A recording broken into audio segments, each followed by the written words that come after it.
And also, like, I would love to give more education on whales and how, like, Walter's a sperm whale and how sperm whales are endangered because of the type of hunting that happened in the last, like, 500 years. They were almost, like, driven to extinction. And you watch shows like Whale Hunters, and I don't think that's the most effective way to block, like having one ship trying to block all the Japanese, like, whalers in Antarctica. Like one ship full of people cannot stop all the whaling that's being done. You know, I think it should be, it would be more effective if people had a general understanding that whales should be protected, that they're rare and they have really long lives. I watched the whole story of a sperm whale who'd lived in the Atlantic and the Pacific Ocean and eventually was beached, like, in Australia, where they found him and he died. He was like almost 100 years old or something like that. They had gone through, like, they could find the scars, the types of things, like, they created a whole storyline for his, like, even the type of communication he was able to give.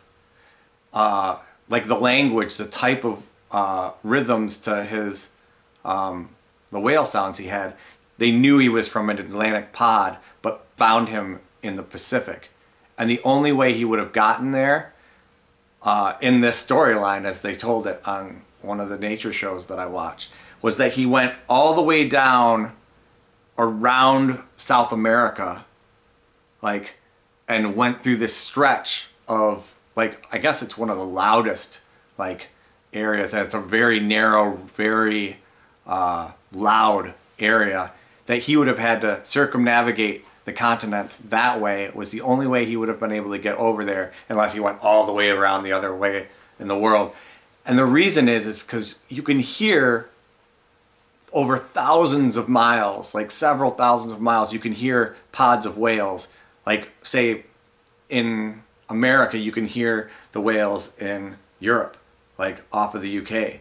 And they can, like, put recording devices offshore and actually their sounds travel that far. And that's the type of stuff where you're like, wow, that's amazing. They can communicate over 2,000 to 4,000 miles of ocean and, like, turn around, and they will follow those sounds to go and be towards with those other whales. Or that's one of the theories as to why a whale would end up from the Atlantic in the Pacific all the way off the coast of Australia, but its genetic material is that of a pod from New England.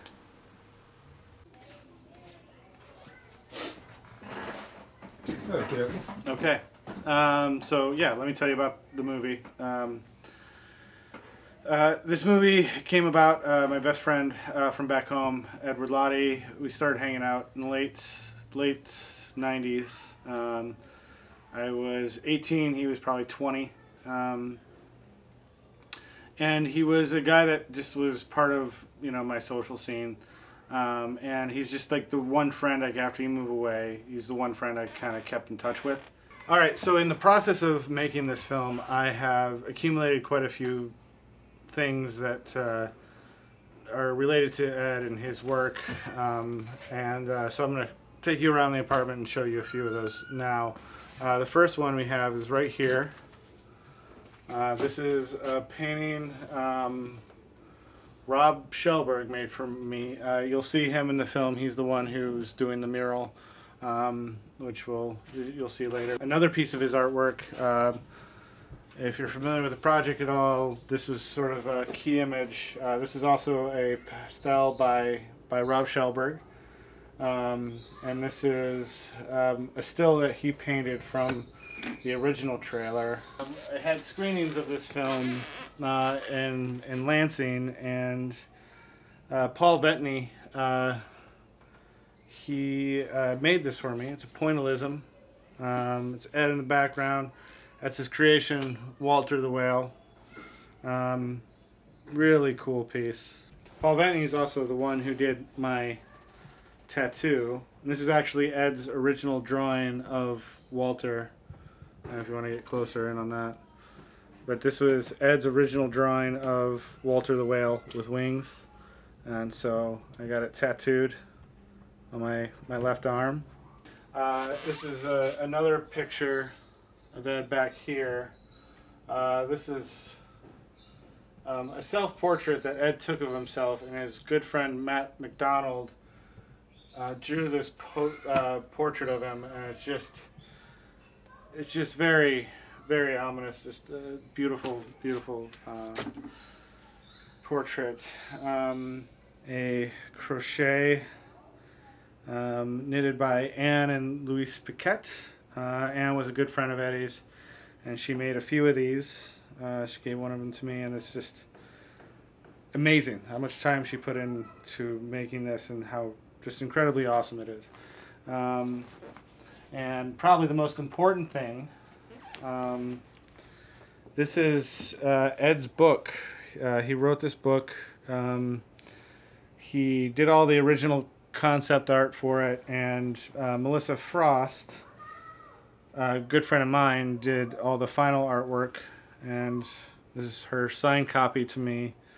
But yeah, we'll show you this. We'll show you this later. All right. Yeah, that's basically it for that.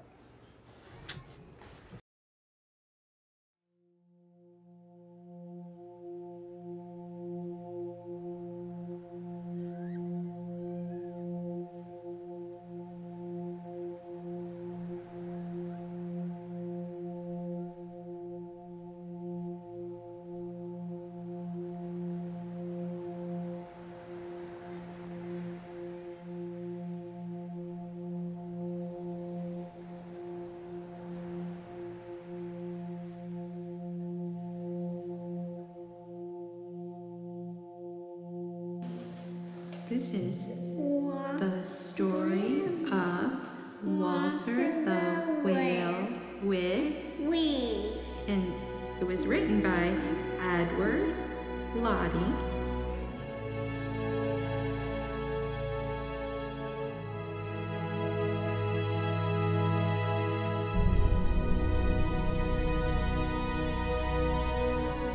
It was New Year's basically in the beginning of 2008 that I was sitting there, and I wanted to have some direction to go with my business, with like t-shirts, with something. I had this focus, and there was this whole energy in like just everywhere around because Obama had just been elected. We were like entering this new phase of reality for everyone. But I wanted just one symbol.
What's your boxes of writing styles? I write nonfiction, and I write what most people would just categorize as poetry. But I write a lot of nonfiction. I write journal style. I journalize my life. It's enigmatic because I like people to try to figure it out, because then it's more fun for me because people can apply it to anything. It's really interactive for the reader, because the reader can say, oh, well, I feel that, and that applies to this to me, because they think their thoughts about it.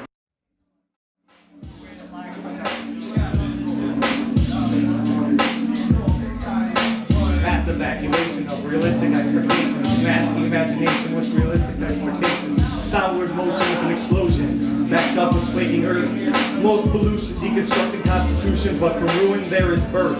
Born again but not alive, stuck within my own demise, propped on my chin with open eyes, fighting through all these lies. Burns and bruises, damaged flesh, simple truths become complex. Nail and tooth to pass the test, from the roots to the apex. Challenges rise to meet me, embrace each one completely. In the face of this adversity, I overcome victoriously.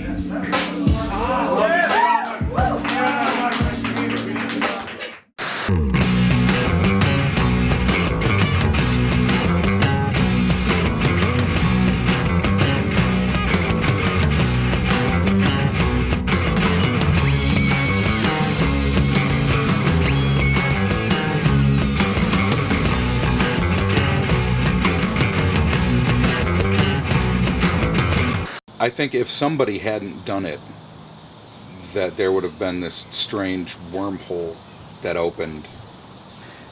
It only makes sense. There's no way that there could not have been a movie made about Ed.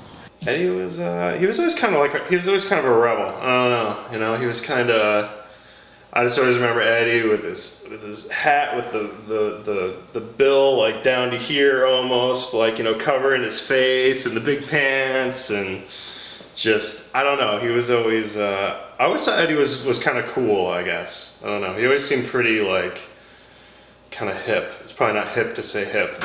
I wanted like an image, a symbol, and the more I worked on looking for like, oh, peace sign, or, you know, like Hunter S. Thompson's raised fist type thing, I was just looking for an image, and what I realized, rather than having just an image, a character could embody all those things through a storyline.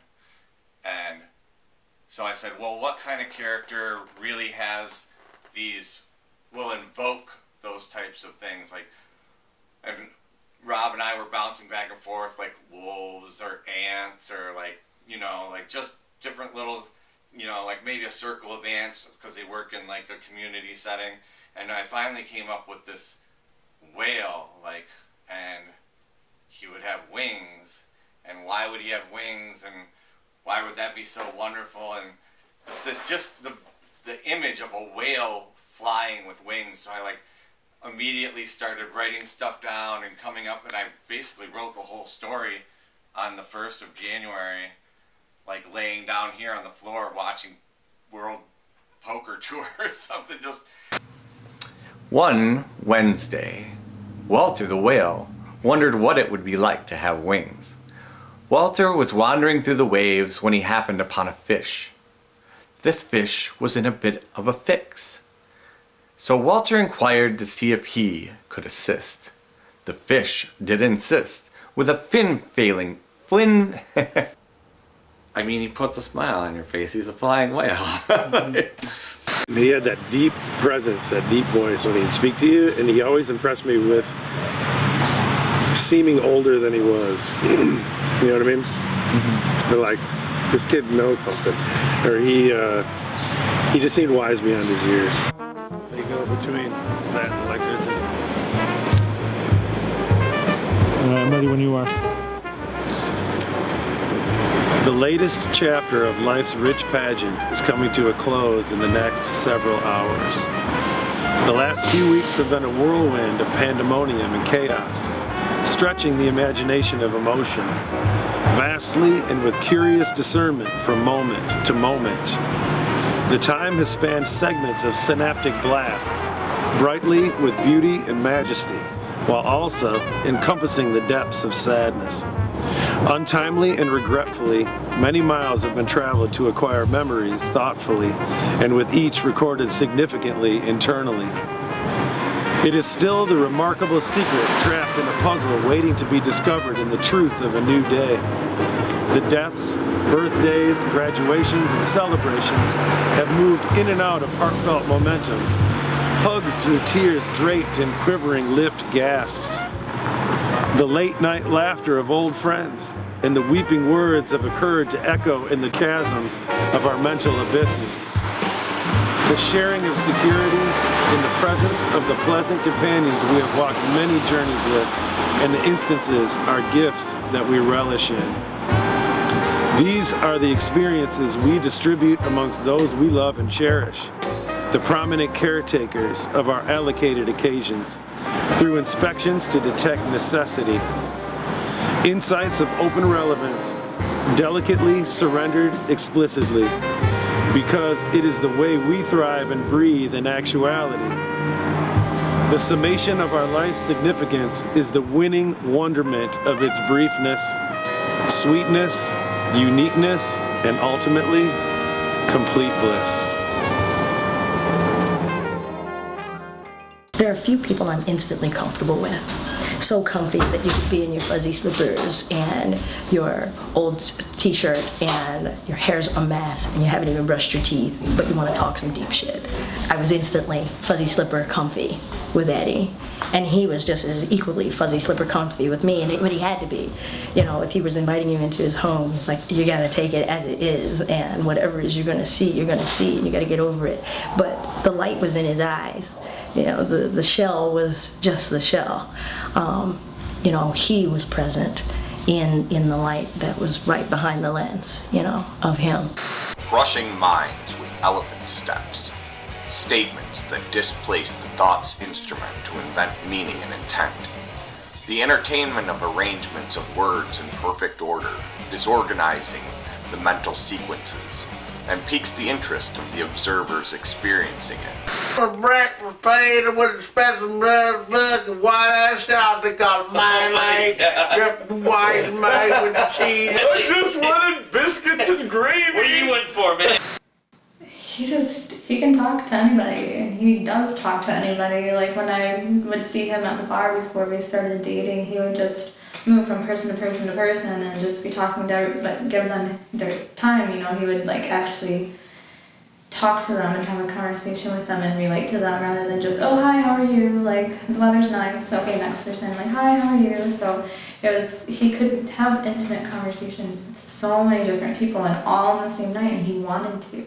We have a large family, and when the kids got together and there were certain toys that were the favorites, it could get a little scrappy at times, but Eddie seemed to always be there to be the monitor, and he would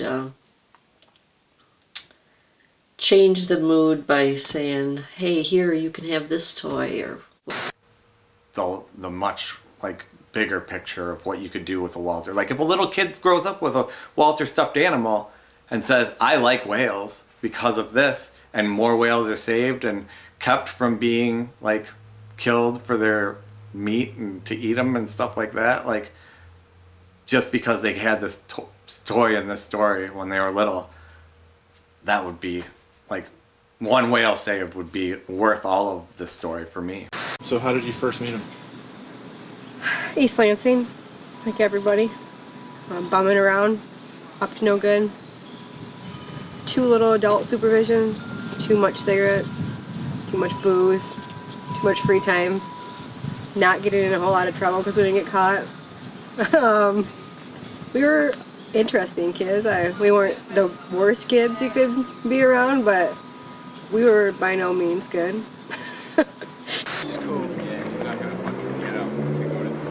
You know, everybody always does that to the camera. I have so many shots of people doing that. It's so strange. See?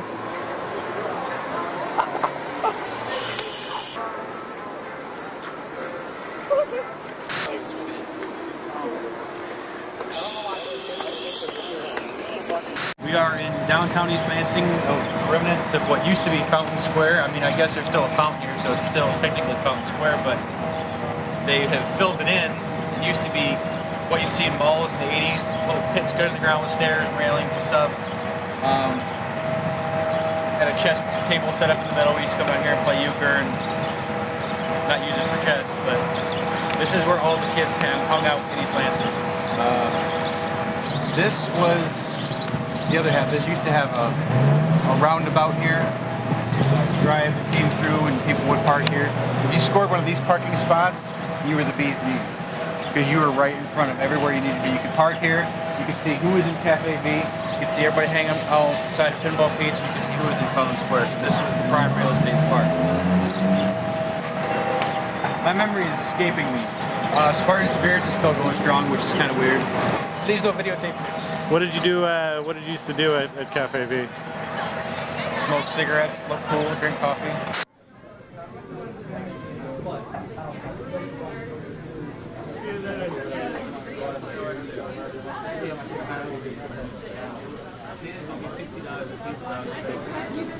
I was really here. Come on, we'll have a conversation. Look, I'm making him move. Look, see, I'm making them move. Like indentations on them. How would that have gotten there otherwise? But I can edit like all the footage that I have together and make a storyline out of it. What is the story going to be? I have no clue. Restructuring the sentences so that it'll all flow. Like I have to take it from the top and read it and then add the sentence in. And then as I get it, then I'll know how each one will lay out so that when I put my illustrations, they'll just be like, oh, this page is going to show the fish with his eye closed, like squinting.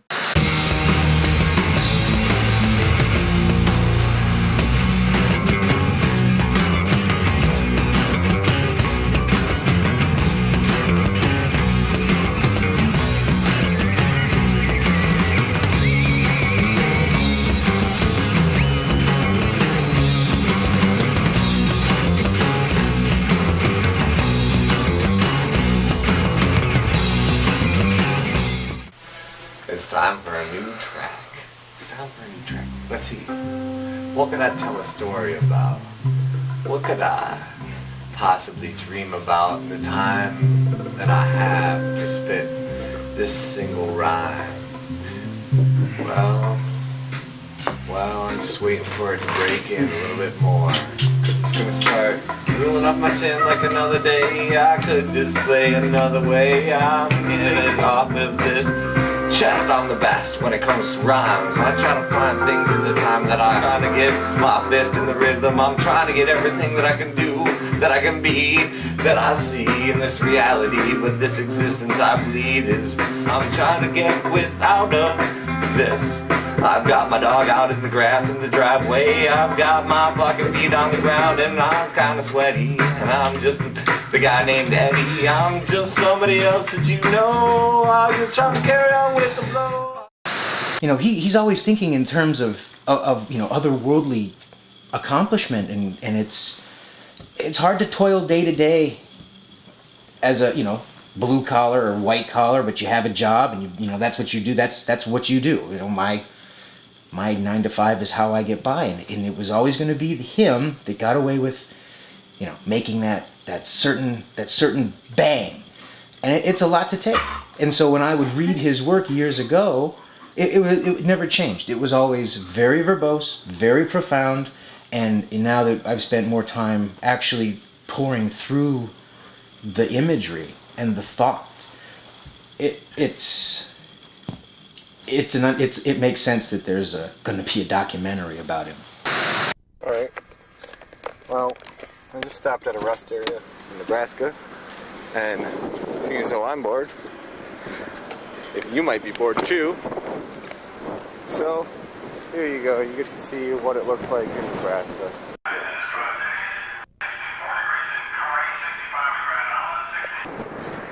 All it is a big field. This whole state is a big fucking field. Painted. What? Unreal. Artificial. Painted? Yeah. Painted is a word? Yes. Unreal artificial erstats, sham, mock, fake, phony. Stop! I'm doing something here, you bitch. Eddie loved poetry, even from an early age. I don't know where it is, but I have a book of poems that we're both in, and they're both awful, like middle school. I'd be embarrassed to have them read. But we had this great English teacher who really fostered, I can't remember her name either, but really fostered like, you know, self-expression in a really real way. And Eddie and I both, I think, latched on, and we shared a lot of poetry in there, and with a lot of other people. Peter James was another big person. Brandy Phillip also was really inspirational. Leif Peterson, who was also really. These were all older people that Eddie and I looked up to as poets, and these were actually like they were writing really good poetry at that point. Eddie and I were writing like, you know, oh, this girl broke my heart, and you know, and then you know, all the darkness poetry and all that stuff, and I forget what the question was now. Be forewarned, you might want to roll all day. Like, seriously. I just asked Jennifer to marry me, and she said yes. So, kind of got me on a fire day. Wait, say that again? I just asked Jennifer, my girlfriend, to marry me, and she said yes. So.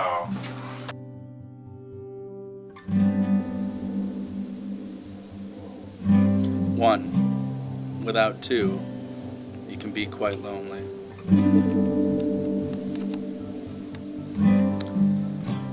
My love for women will remain, but my affections for the one woman is the thought I entertain. In the vast regions of my brain, where ideas are constrained, I still wish to ascertain the one that complements what's contained. Not a darkness, but light, with slight shades of gray, an interlude to the exactitude of the balance I wish to exchange. I appreciate the parts some may see as flaws. I am jawed by the reality that these factors are laid as law. I construct images in my head, but the dreams are reams of paper scribbled on by dulled leads, the aspects made of vapor. What I tried to define, I'll never find. But when the person I seek, I see. Truth becomes sublime. I'll give witness to one, and she will be the only. Till death do us part, without a doubt, I won't be lonely. On Saturday, I asked Jennifer to marry me, and she said yes. And we are going to get married on May 25th, 2013, which is over Memorial Day weekend. A few days before your birthday. A few days before my birthday, but not even a full month after your birthday. Okay, so it's In between our birthdays. but closer to yours. Way closer to mine. But it's in May, and you want to have dandelions. Because there will be lots of dandelions in bloom in May. So yes. So May is a good time to do the wedding. I agree. Then he sees a bird perched on a rock. And that bird that's perched on the rock all of a sudden flies away, well, like in the next scene. And Walter had never seen anything fly. And he knows he can't just go up into the sky. To see the bird have that freedom to not only be able to be on land, but to be in the sky, gives Walter the idea of why he would want wings. I always talked about how cute he was and how funny he was and everything, so he ended up asking me to hang out on Labor Day and after work, and we went to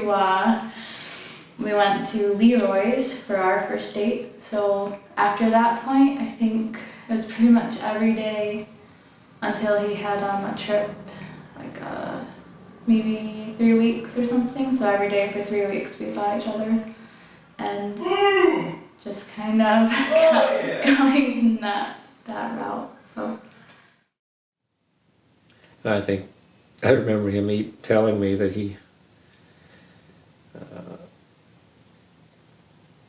when he first started going out with Jennifer, he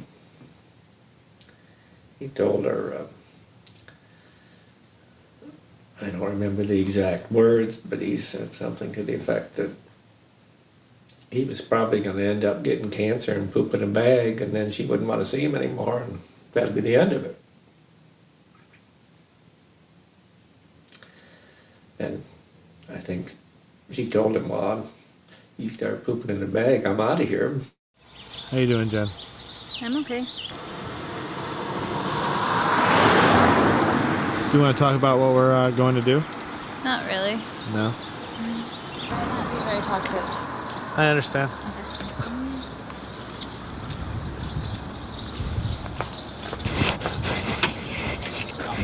Is the back open? He said it looks like the place is closed, but I don't know.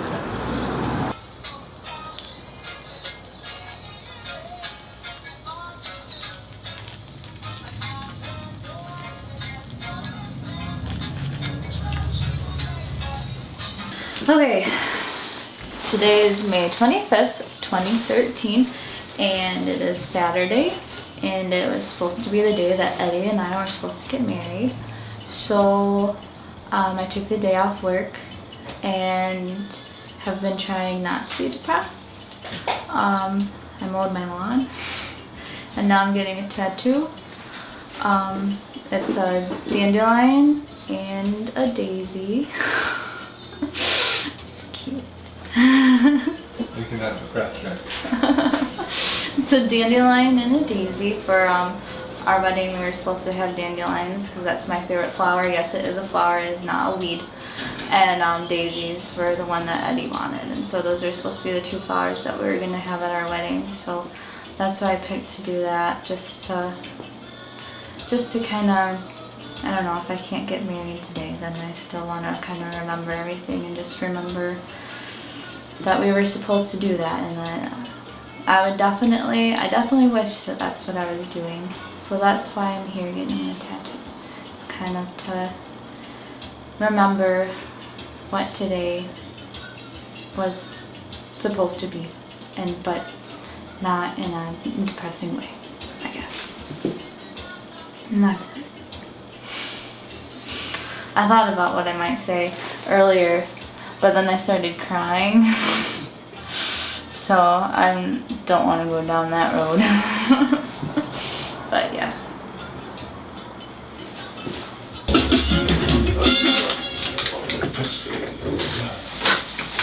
That's amazing. Glad you dig it. But she never left his side for a second.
action. Come on in.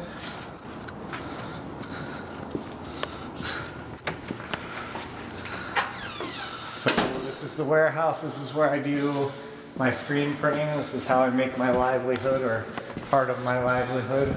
Mostly print t-shirts, but I do some artistic work as well. And it's just a big warehouse entry. There's a lot of other businesses and storage run out of here, but they opened it up to artistic space, and I happen to be one of those artists that was fortunate enough to get some space in here. Like I said, most of it's t-shirts. So if you come in, first thing you see here is a large screen printing press. I've owned this since probably 1998 was when Tim Johnson and I bought this press. Since recently this year we've been refurbishing it and refitting it to do new lines of clothing. How long have you been making t-shirts? I have been printing t-shirts since I was 15 in high school. It was part of my overall general art class. We had 1 week where we did screen printing, and we hand cut all of our stencils into sheets of paper with X-Acto knives. And so my very first t-shirt I made in high school was an "I was stoned at Denny's" t-shirt. So it had like a little hand-cut marijuana leaf, and we used to go to Denny's after school at like night and get high and go and drink all the free refills on soda we could, and eat fries and drink coffees and smoke cigarettes until 2 or 3 in the morning. So it was a thing like where we'd meet up with the East Lansing High School kids and the Okemos High School kids and the Hazlitt High School kids. We'd all get stoned at Denny's. So my first t-shirts at 15 said, "I was stoned at Denny's," and it was a big hit, and I've made t-shirts ever since then. I've always wanted to keep a lot of the artistic stuff in shops, even pairs of shorts if I wanted to, and make it a short story and do a panel of the image here and then a panel. So if I wanted a blue background, I get a blue pair of shorts, and I could put Walter on there. Do you think somebody should, you should introduce a children's book by saying, "Look at my shorts"? No, probably not. Alright, you've got yours, but I was going to say I've got other ones of these, Quincy, like different colors. They can get framed up still. Not a bunch of them, but I You want to have hold that up? a few more of these that I'm going to frame up for people as gifts. People who've helped me out. People I didn't even ask for help from, and they just, here you go, Eddie. Here's some money or whatever. This will be red, and that'll be red. On the way, but that's got to get switched over to red. This has to be a white. That's the one I need to measure. It just hurts. This fucking tumor in my shoulder fucking hurts like hell. He tried to show people things that they didn't normally see. One of the things that we had in common is our value of time. Time is our only currency, really. When it comes right down to it, you can get more money, you can get more friends, you get everything. But you don't get another second. And Ed always incorporated that. He always made a point of letting you know that the only constraints on us are the constraints that we have against those that time imposes.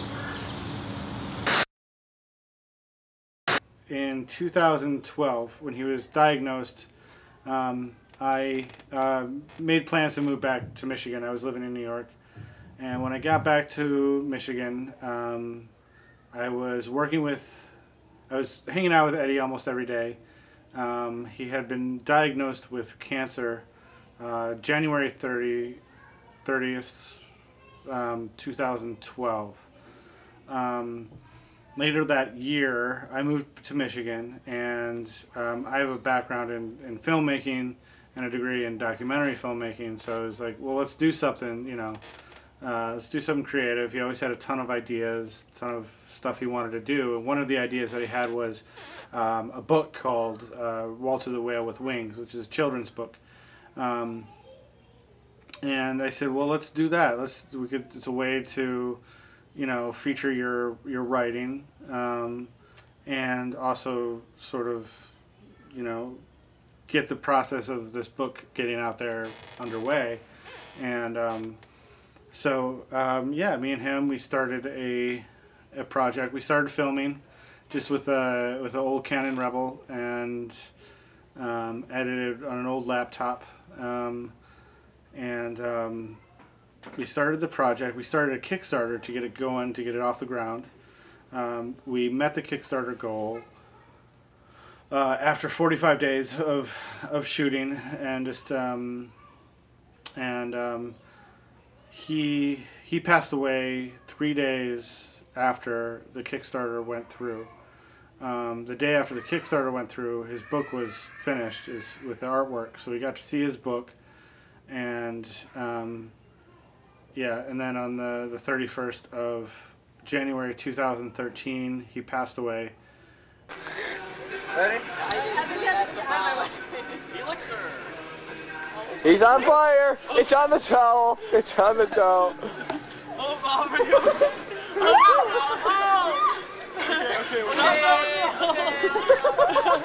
Put him out, put him out. Hey, he's still on fire!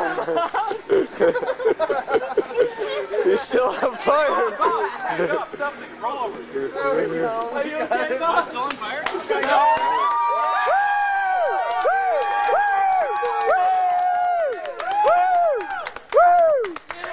Red Wings! Oh my God, that was hot! He's like, then I think you are responded to the treatments really well. He's like, whatever. He's like, you are more cognitively aware than most people I deal with who don't have cancer, type of thing, you know what I mean? Like, I was telling him all the stuff that I'm doing, how I feel about it, what I'm working towards. Like, he was amazed. He's like, it's like, you look so good. Like, considering what you're, you know, considering what you're going through physically and mentally, he's like, you just look great. And I was like, to hear a doctor tell me how good I looked, like, totally fucking made me feel more confident, you know what I mean? Like, he's like, you look good. Not like, I think that you're getting better. He's like, you look better. Like, I've never seen you look this good. And I was like, well, thanks. I mean, I feel great aside from the cancer. I mean, it's not the end of the world. I just, as soon as these prints are done, I feel like I could just go and relax. And that's what I want to do. Maybe do some more work on Walter or whatever. I took the CBD oil that they gave me over at CA. God damn it, this is not in the right spot. And I took as much as I thought I could take at once, and I was wrong. I couldn't handle the amount that I took. And so I thought I was going to die. Like, I literally, like, was convinced I was going to die last night. And I was delirious. I was so, like, they told me that the stuff that I took might not get me, like, psychoactive, that it was just going to work on my body. But it was psychoactive, like, really psychoactive. And I just basically overdosed myself, and I had to, like, come to terms with everything in my life at that point, and I thought that I was going to die. Like, I felt horrible. I was convinced of it. Like, I was just so high, I thought my body was just going to give out on me, and I was going to be dead. And so I, like, was basically frozen stiff at my house, petrified that I was going to die yesterday. And I didn't. I didn't die. I made it through the night. I actually slept for the first time in, like, since my seizure. That was I fell asleep, I guess, the first time at 6. I got out of bed at 11 o'clock this morning. So I actually, like, it allowed me to rest. Like, yeah, all the shit that was scary that happened over those 3 hours mentally in my head, like, where I thought I was going to die, was so exhausting and so scary. But then I was able to sleep. I mean, I was in a lot of pain, and I didn't get on my painkillers in the right, like, regiment, like, on the timely basis I needed to be, so the pain would start breaking through again. But, yeah, by the time I woke up this morning, I was not thinking I was going to die anymore, you know? Like, at least I had that going for me. I actually felt good about my life, and that, like, some of the pains in my chest that I went to sleep with, like where the tumors are the biggest, those pains aren't there anymore. So maybe it's already working. Like, the pain right here was so bad last night that I was crying most of the day yesterday. I just had a nervous breakdown, basically. Like a complete nervous breakdown. And I was crying and hugging everybody. Like, I started out the day strong, and then as the day progressed, I just got weaker and weaker, and it got out of hand for me, and I was scared. I seriously thought I was gonna die. It sucked really, really bad. Like I said, I feel a lot better today, and I'll feel a lot better once this work is done. So, it's just a really traumatic experience. I don't know if you've ever thought you were going to die before, but it's a really traumatic experience.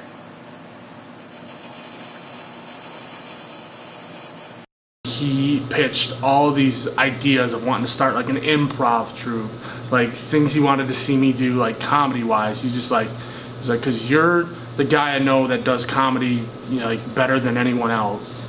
And I want to throw all these ideas at you. He's like, I want to do this, I want to do this, I want to do this. And it's a moment, a conversation that's stuck with me. Because, I mean, like, 6 months later, he was gone. And it's just,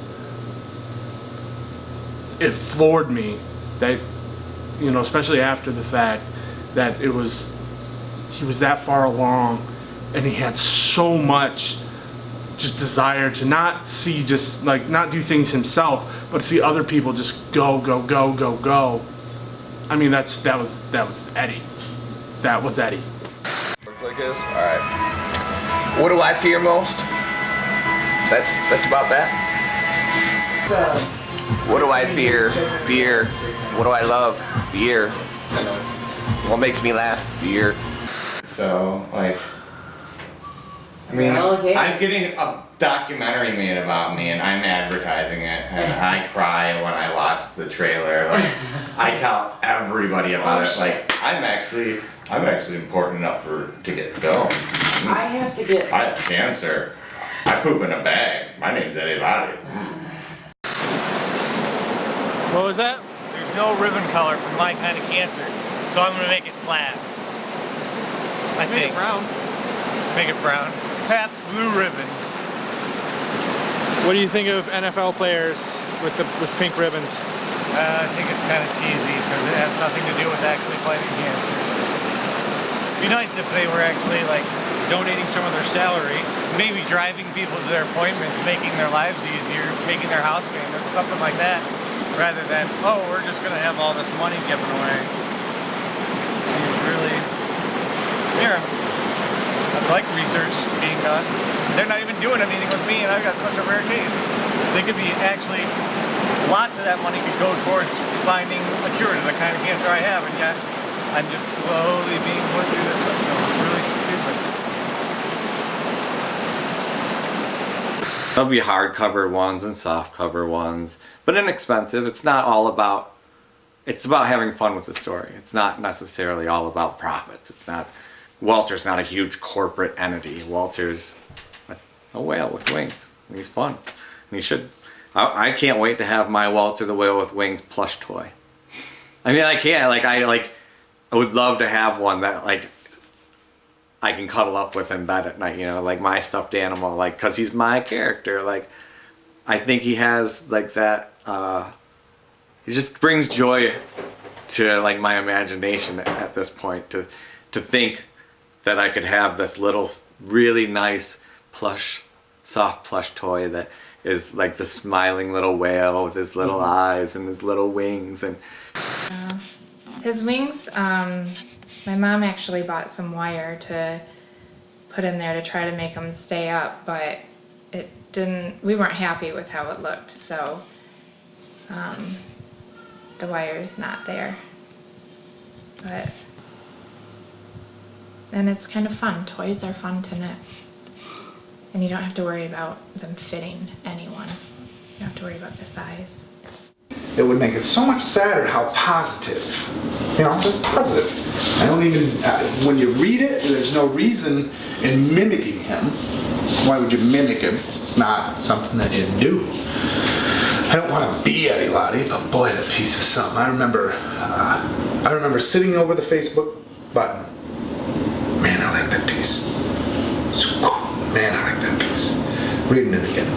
Man, I like that piece. And I never once pushed the like button. Just cause. Ain't nobody gonna like that expression of death and demise. But, you know, I mean, really, if you think about it, at this point in time, he was pinpoint. This was written on a Tuesday in February. Let's see, it'd be a day after my own brother's birthday. And then he passed on well over a year, I think. Maybe he passed on the 31st of January, 2013. So I saw him, my family and I were extorted to go see him when he was in his hospice. And a dear friend of ours, Jonas, said he went there. And I found out later that that's the way shit goes, but Eddie had called Jonas and said, come on up. And I know Jonas is a very honest person, so I know he may have manipulated me soul-wise, but I know he didn't do it out of anything malicious. But he said, yeah, I went up there with Eddie, and he was, you know, he looked frail, but he seemed like he had color in his skin, and he was very alert. That's all. I didn't want to see the demise of Eddie in the mind. I wanted to feel the demise of Eddie in my heart, you know, deny my own special way, however it works. But he said, yeah, we moved to bed together. We talked politics and just did it up, you know. And we went up there and saw him, and it was not that situation. But Eddie did wake up for about 5 to 10 minutes. You know, I'm in the family's way. I am now the tick, just nervous. And would you not believe that that dude woke up? Woke right up with that kind of shit. I must have hit the jackpot, I swear to God. Can't move with the shit. Honestly, we're watching him drool on himself. Like, oh my God. Watching the family, like, exhaustedly grit their teeth. Like, another foreign person, another body. 15 people in a small room, you know. There's Eddie. I won the jackpot! On Tuesday, February 21st, and it's 2012, at 5:10 a.m., Eddie Lodi wrote a poem. About time I did some writing, right?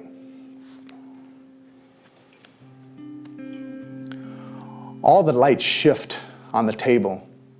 The liquids tilt with a magnetic swing. The underlying aspects remain motionless, and I careen off into a dream. My vision is gathered as spectral inspection, an analysis that my mind hasn't understood, so I'm lost for interpretation of it, the awareness elusive of inputs. I hear my worrying voice, the one that once I felt, a new symptom calls out, but it's not a thing at all, so I squelch the static and move on. There's a stupefying nature to illness, nothing short of a mental precipice breach, and as the teetering significance of reason balances out, the sickness of movement is reached. This billowing and blowing in the sails has shifted my sometimes sea legs, but I'm not getting nausea from the directionless I've experienced. I'm just drifting in my mind, swimming. Here I am, diagnosed and determined, a death laid out in my wake, awakened to the idea and sorting this inconceivable prognosis, since I remain feeling unchanged. I'm as healthy as I've felt in forever, and fearless as can be. But denial, it seems, ashamed with because I can't back down from disagreeing. I'm strong and young with years to crush in front of me, and I need to believe that I will continue on, because if I don't, what would become of me? The logic is clear-cut and straightforward, that a single solitary soul would cease to continue without the will to live, but the unwillingness to agree with the overbearing weight of the evidence that sits staring back at me is superbly stunning. The odds are not at all in my favor. I told my doctor I must have hit the jackpot when he told me I had a second cancer. That second cancer wasn't an ordinary cancer either. It was extremely rare, so of course I had it too. In my colon, 2 tumors, both different cancers. And the likeliness that they will react to treatment aren't good at all, so I have no business thinking I'll get better not the way they see it. I have it throughout my torso. It is spread through me like buttering on toast. Lymph nodes, lungs, spleen, even some on my abdominal wall. Described in a single word, incurable. What do you do with that? You swallow hard and try to digest it as good as you possibly can, right? Or maybe clear your throat and spit it out, but it's made it to that point of no return, so you have to let it wriggle around inside you and work its way out. This is a conundrum. An elevated crack to stumble over and trip on. But this existential quagmire I'm in will work its way out at some point, even if it kills me. I mean, that's really the worst thing that can happen to me. I could die. And I don't fear death, since I won't be alive to experience it. I won't have anything to overcome in absence of life. I have no memory of anything before I was born, no concept of pre-birth, and no misconceptions about death. It is final. So, here I sit, an atheist through and through, a man who has contemplated death many a tiresome night, and now, faced with it, with such immediacy, I dismiss its fateful hand and believe I can shrug its grip. What else should I do but spitefully sneer at it, cloaked in black, the color I assume cancer takes on inside me? Its frail skeletal stature is my nemesis, so I shun its very existence. I wouldn't say that the doctors have done great because they haven't stopped the disease, but I don't think that they know how to do great either. This is like a unique situation, and it's like what Chris said, it's like 1 in a million, you know? You're not going to find, you don't come across my kind of case every day. You might not ever come across my kind of case in a lifetime again as a doctor. So, for what they know to do, I think that they're doing as well as they can, but they're definitely not making me an exception to really help me that much more. I'm getting the best of the best to look at my case, which would be ideal, but I mean, I can't expect that for myself. I couldn't even pay for that type of, you know, like, I couldn't say I could pay for that kind of care because I'm just an average, everyday, normal guy. I can't, like, throw $1 million at a doctor and be like, you're gonna take care of me every day. Like, I want to make sure you know what's going on with me, my ins and outs. Knowing that he was going through so much, and yet somehow he was totally just keeping his head high and trying to be realistic and trying to just focus on what he could get done. That was still, it was like, you know, it was really obviously hard to see, but it was so bittersweet in the sense of, you know, amidst knowing that your time is limited, you're still just being so passionate about your work and yet staying objective somehow about the whole thing and just trying to keep a level head. Like, I don't know. I wouldn't have been able to play it as cool, I don't think. I've even thought about it to this extent. Walter could be flying through the clouds. He's going to stay wet because there's that much moisture. The clouds are just big, massive, wet spots in the sky. So when Walter, like, you think of the physics of the flying whale and all the weight and all that, where he needs the water to give him, like, his organs to be suspended right. But he'd at least still, like, he's an air-breathing mammal, and he can go through the clouds to moisturize. It would be... I don't think it really needs to be explained. I know it doesn't. But, like, the more I think about him, because I think of him as an actual entity, like a being.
Put the stupid camera away.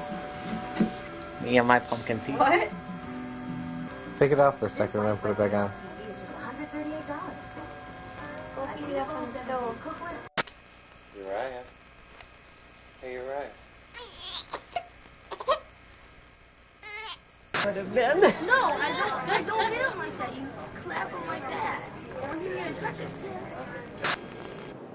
What are you doing? Watching some TV? Look at me.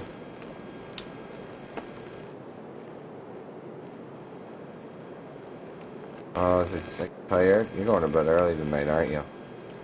No. Are you sure? Say hello. How? Say bye-bye. Bye-bye. That weird thing? Are you getting that weird thing over there? Yeah, look it looks like Texas over there. See a little dot above that one? Lodi.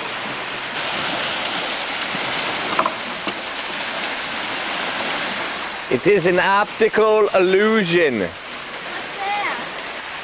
It means that it's not really the way that it looks. Are you videotaping my eye?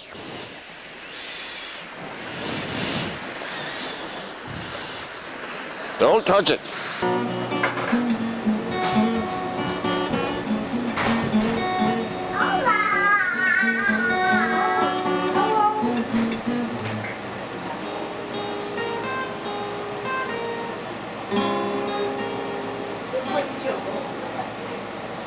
That's everything I know. Everyone knew him, and it seems like documentaries are usually made about people who are important in a local area. He was really involved in the community. What do you want people to take away from this film at the end of the day? I'd really like people to know who he really was, like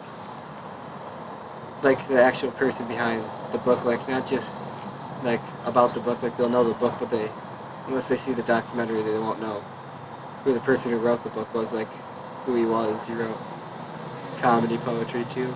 What was that one you were telling me about before that you really liked? It was exceptional possession. Polish it real nice, giving it an exceptional glossy sheen. Rub all the edges smooth and knock off the points, the shards that make it sharp. Work it in, fill the cracks. Use the edges of the brush, the bunching of the cloth, every little technique you can think of. It takes hours of your time and every ounce of energy you can muster. You can concentrate on it and it will permeate your dreams. Your nostrils fill with the sense of your undertaking. The magnitude of the perfection you'll try to achieve will elude you at every turn. Each edge you work to control, all the contours you try to capture in your caress. Attempting to conquer this colossal craft, you'll diminish in spirit and collapse in the cradled arms of crazed amazement.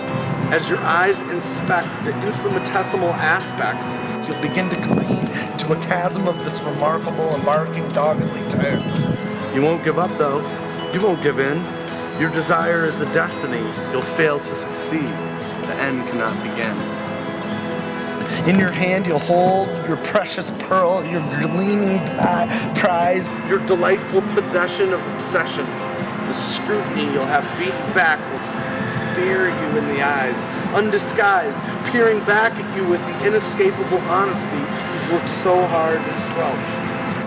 The truth is undeniable, and the lie you tried to convince yourself of is hard to wash from your hands, to get out from underneath your nails. It lingers as a nightmare in your olfactory sense. If you would have just listened to the wisdom you were endowed with before you undertook this nonsense, you could have saved yourself from the punishment you've consumed so relentlessly. Father said, Father said, Father said, no matter how much you polish it, no matter how much you polish it, no matter how much you polish it, it's still a turn.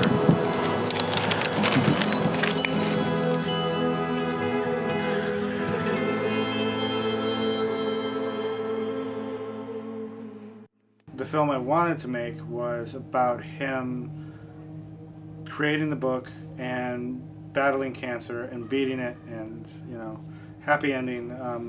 Unfortunately, didn't really turn out that way. He passed away before we really were able to film that much, but luckily, as you've seen, he had a lot of footage of himself throughout the years that he recorded. So yeah, he was way into selfies before selfies were a thing, so it helped to show who he was. And yeah, so later in 2013 we managed to get the book printed and out to the public, and I think it contains the ultimate life lesson that you get from Eddie's life and from how he led it and how he connected with people. In the book you have a whale who wants to fly, which is otherwise impossible, but since he helps somebody, a stranger, he ultimately gets his wish. It's a story of karma. It's a story of helping others, and I think the major lessons to be learned from Eddie's life is that, you know, the act of creating is important. You know, it's something that we can leave behind, even if it's not about getting followers on social media. It's not about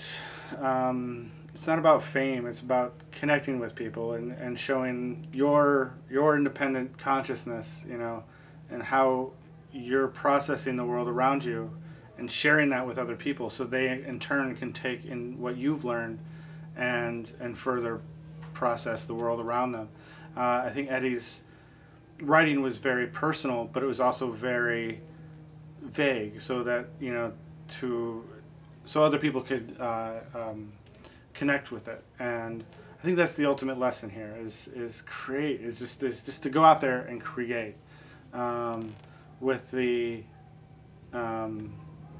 intent of creation. It's like that's it. You don't. It's something that can be left behind. You know. It's you know. You know, it's this. I've been working on this film for a long time. It's been 5 years, and you know, Eddie, you could say he's been working on it for 20. You know, from those first high-8 tapes he took back in the late 90s till this. This project has been in the works for nearly 20 years now, and yeah, so this is the culmination of it. And this book, actually, this book is what it's all about. So this is the story of Walter the Whale with Wings. And yeah, instead of getting too far into the story of how the book came to be or how this film came to be, I think it's ultimately most important to just show you the book. And that's what we're going to do next. So, yeah, here it is. You know, like one of the Macy's Day floats, like where they've got Underdog or like Clifford the Big Red Dog or like, you know, Mickey Mouse or Mighty Mouse. One day to see Walter as a blimp, like, or a float, like coming down the streets of New York. Walter means hope, and he kind of symbolizes not only that, but the ability to dream and change and just find happiness and growth. This is elementary music class, and I teach preschool and kindergarten and first grade. And I found that my kids love the story about Walter. It's so imaginative. Anytime we can use our imagination and give life to a character like that, they love to do that. And they get really invested in his story. We make connections to real life about what their wishes could be. And the kids seem to instinctively pick up on the fact that Walter is a likable, friendly character. He helps out the fish that he runs into. He seems kind, and as a result of helping out a friend, he gets a really cool wish that he wanted, and the kids seem to enjoy hearing that story and get excited for Walter when his wish comes true. So I've got kind of a strange question for you before we start our story. If you could have one wish. Close your eyes. Take just a second. Close your eyes. Think, if you could have one wish, what would your wish be? If you'd like to share what it would be, raise your hand. Marissa, what would your wish be? A pet unicorn. Have a pet snail, which is Turbo. Have a pet fish. Weston, what about you? Fly. This is the story of Walter the Whale with Wings. One Wednesday, Walter the Whale wondered what it would be like to have wings.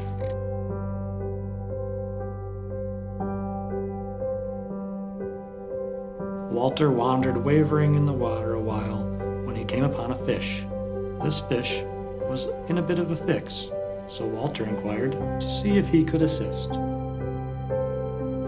The fish did insist, with a thin, flailing swish, and promised a wish as a gift, if Walter would assist.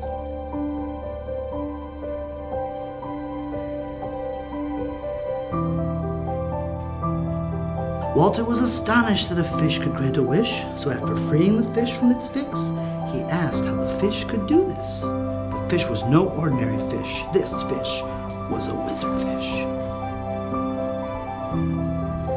Well, Walter wanted to know why the wizard wasn't waving a wand. The fish replied that he was a winking wizard fish. With the blink of an eye, the fishy wizard would grant a wish, and Walter found this quite curious. Walter had to think and asked the fish if he could reserve his winged wish. The fish agreed and gave Walter the whale a while to decide what he wanted. Walter wandered through the waters, wondering what a wonderful world it would be if he were a whale with wings. The next day, Walter returned to the fish and asked for his wish, the wish for wings. The fish wanted to know if Walter was serious, so Walter said with a smile that he had thought for a while, and this is what he wanted. With the wink of an eye of the wizard fish, Walter was no longer a whale. He was now a whale with wings. The wizard and Walter laughed, and the wizard fish then asked Walter what he would do now that he was a whale with wings.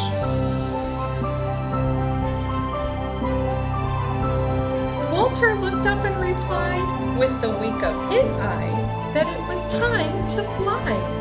Fly high in the big, beautiful blue sky.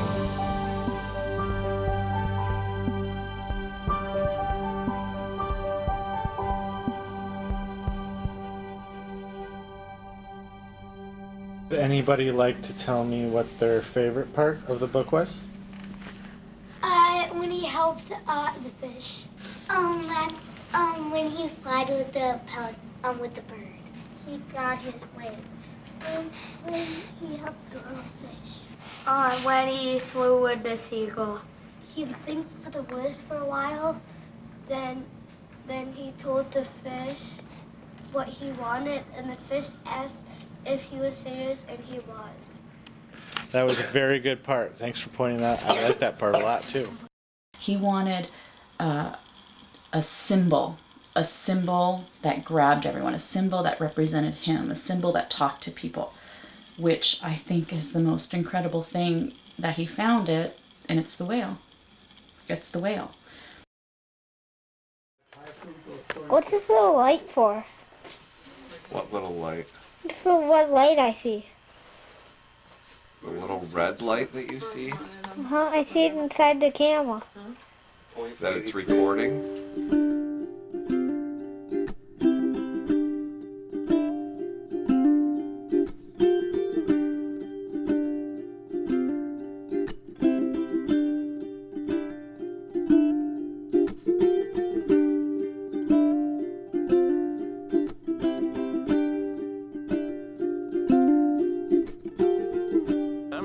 Definitely was somebody that everyone knew as well. You know, I mean, he was so just able to connect with so many people.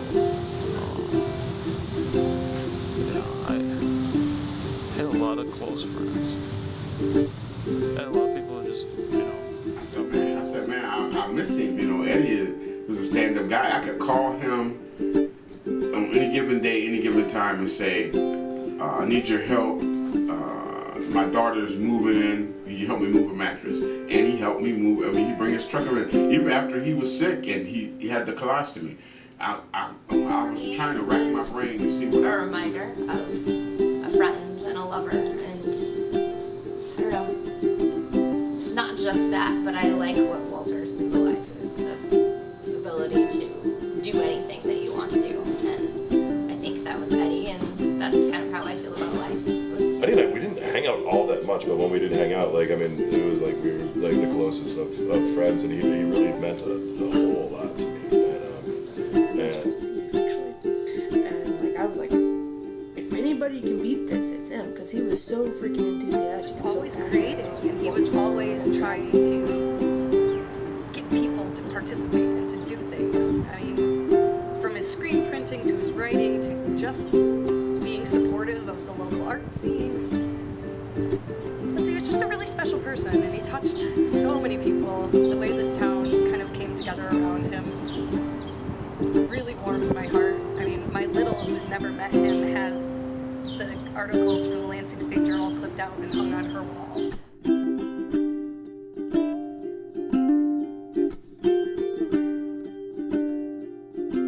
I think Eddie's goal when he talked to people was to bring life out of them.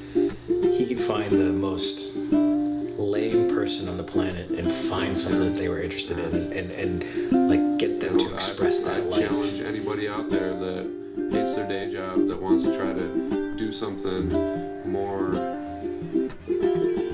selfishly expressionistic, I guess you could call it. You know, Ed's got your back. I know he does. He's got mine.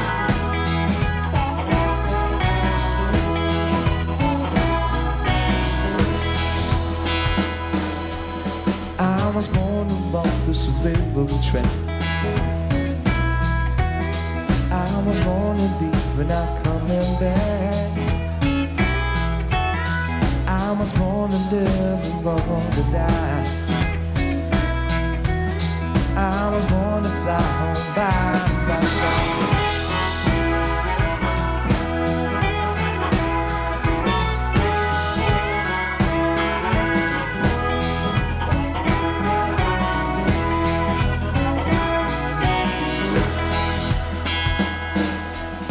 If I lived to through my grandma's years, would I cry through my grandma's tears? Would I walk through to my grandma's mind? Hey, would you let me see you smile? Hey.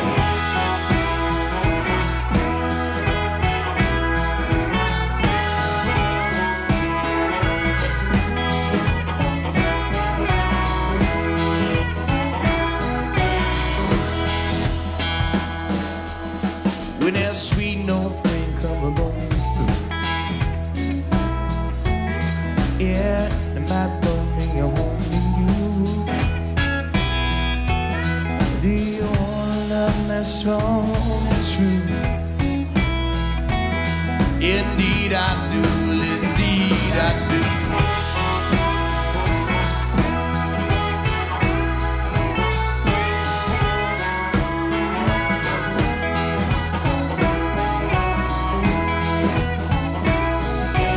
So kick it out of you and let her roll, yeah, roll down the window. We can take it slow, much slow down, mama, won't you ease your mind? We got a mighty steep hill to climb. Hey!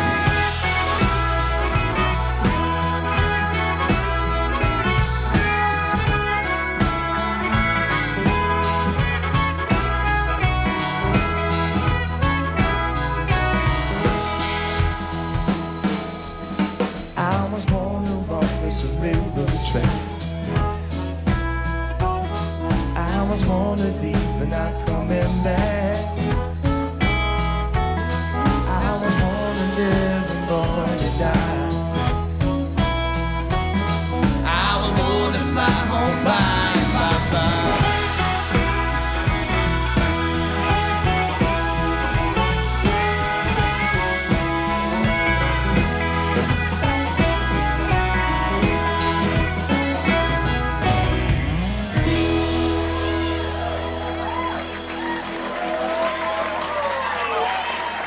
Thanks, you guys.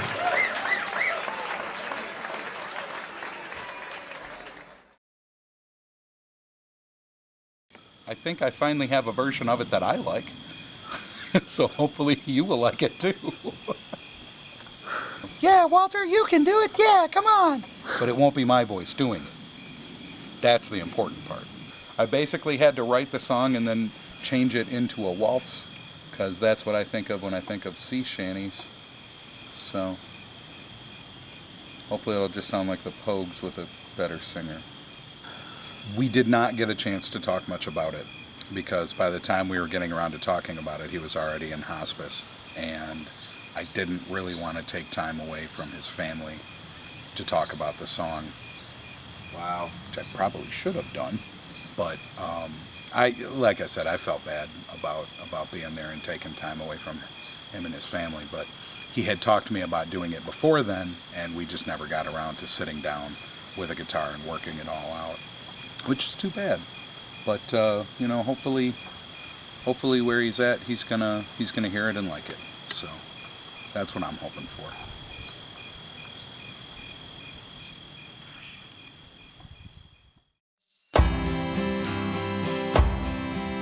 He sails through the breeze with ease, his presence, his pleasure to seize. He's a whale with a tail, he's got wings that bring flight.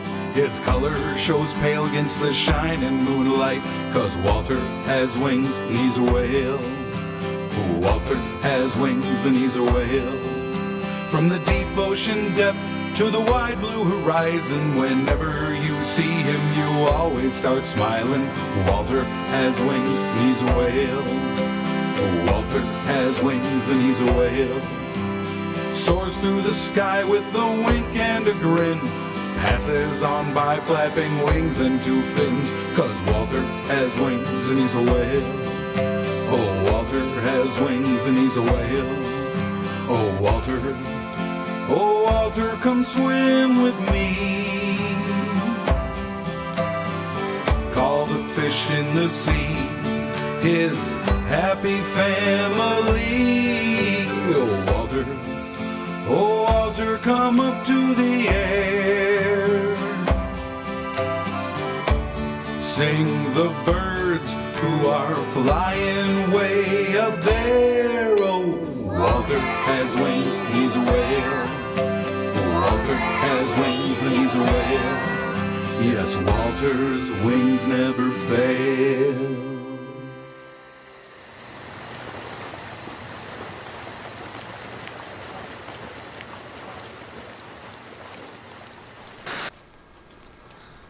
Alright, this is Eddie Lodi live right after shaving his face. Clean, smooth, 1997, December 6th, it's 4 o'clock in the morning. What else can I say? I mean, I just broke a 3-month-long term of having a beard, and